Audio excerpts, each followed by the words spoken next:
In 1977, a woman standing on the shore of an American lake took a single photograph of something in the water.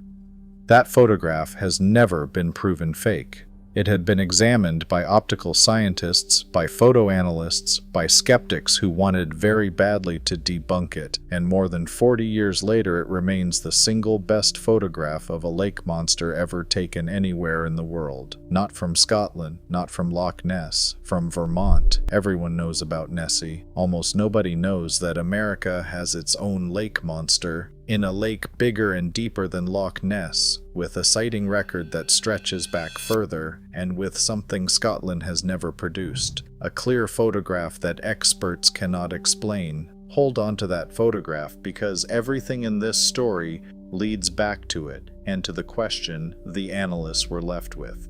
If it is not a hoax, and it is not a wave, and it is not a log, then what exactly was rising out of Lake Champlain that afternoon? Lake Champlain sits on the border between New York, Vermont, and Canada.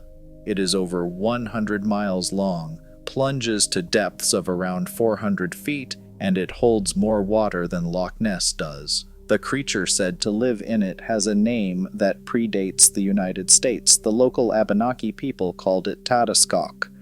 Today, most people call it Champ, and the sightings number in the hundreds, going back centuries. Now, most lake monster stories rest entirely on eyewitnesses, and eyewitnesses can be wrong. What makes Champlain different is that on a July afternoon in 1977, Sandra Mansi was at the water's edge with her family when the surface broke about 150 feet from shore. She said a long neck and a head rose out of the lake, turned, and then sank back down. She had a cheap camera. She took one picture. Her children were in the water. She got them out, and she did not go back. Here is what matters about that photograph. Mansi did not sell it. She did not go to the newspapers. She was afraid of ridicule, so she put the print in a family album and told almost no one for 6 years. When it finally surfaced, and researchers asked for the negative to analyze, she had to admit something that has haunted the case ever since. She had lost it, and she could not remember exactly where on the enormous lake she had been standing. Remember both of those problems, because they are the reason this photograph has never settled the argument, and they are also, strangely, part of why it has never been dismissed.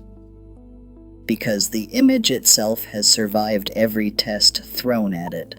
Optical analysts examined the print for signs of tampering, double exposure, or a model floating in the frame. They found none. The water disturbance around the object is consistent with something large moving through it rather than sitting on the surface. The lighting on the object matches the lighting on the lake. A Vermont photo analyst who studied it concluded that whatever was in the water was real and physically present. It was not a superimposed image or a cutout. Something was there, so what was it? And this is where we have to be honest, because the honest answer is more interesting than the legend. The skeptics have offered candidates, and they deserve a fair hearing.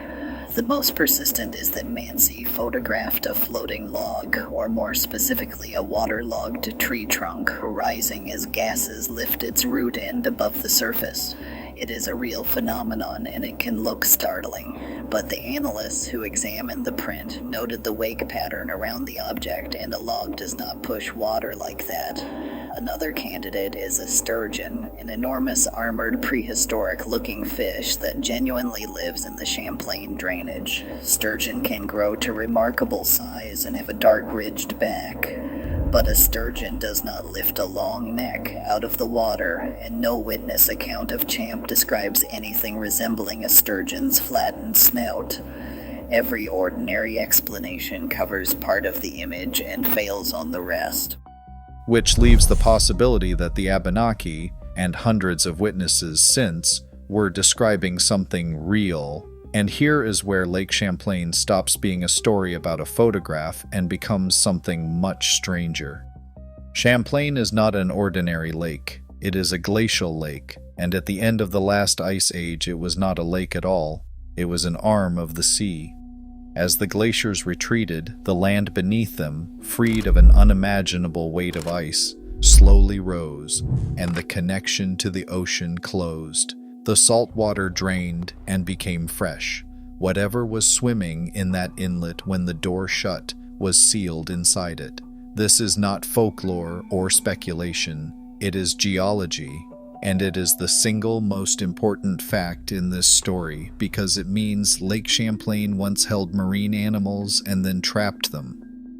We know this is true because it left proof. In 1849, railway workers digging near the lake unearthed the skeleton of a beluga whale far inland in a place no whale had any business being.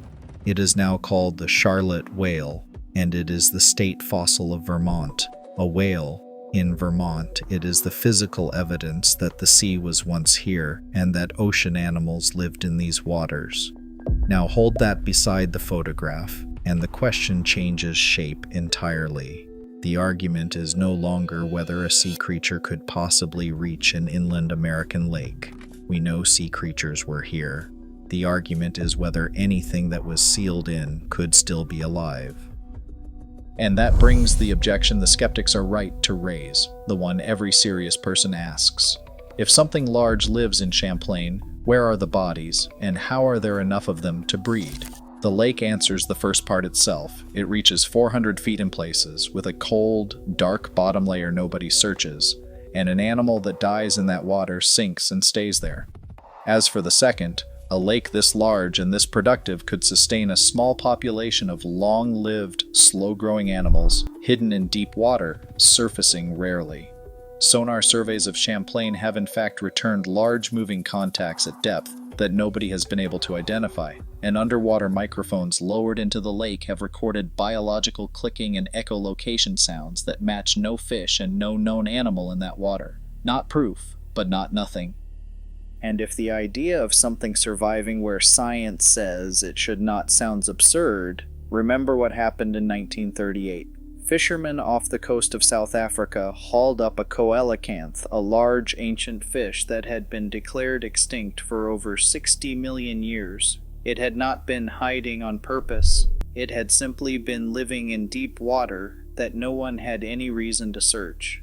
The absence of a specimen, in an environment we have barely explored, is not proof that nothing is there. So return to Sandra Mansi, standing on that shore in 1977 with a cheap camera and her children in the water. She never made money from what she saw. She lost the negative, which cost her the argument. She could not point to where she had stood, which cost her the rest. She endured decades of ridicule and never once changed her account, and she never took another photograph of anything. The image she took that afternoon still exists. It still shows something long and dark and alive rising from a lake that was once an arm of the sea, in a state whose official fossil is a whale that swam here when the water was salt. The skeptics have thrown 4 decades at that photograph and it has not broken. And Lake Champlain is still there, deeper than Loch Ness, older in its stories, quieter in its fame, holding 400 feet of cold, dark water at the bottom that no one has ever searched. Everyone goes to Scotland to look for a monster. Nobody thinks to look in Vermont. If you have seen something in the water that you could not explain, something too large, too deep, too old for the world you thought you knew, we want to hear about it. Leave it in the comments. Subscribe to my channel for more accounts from the deep.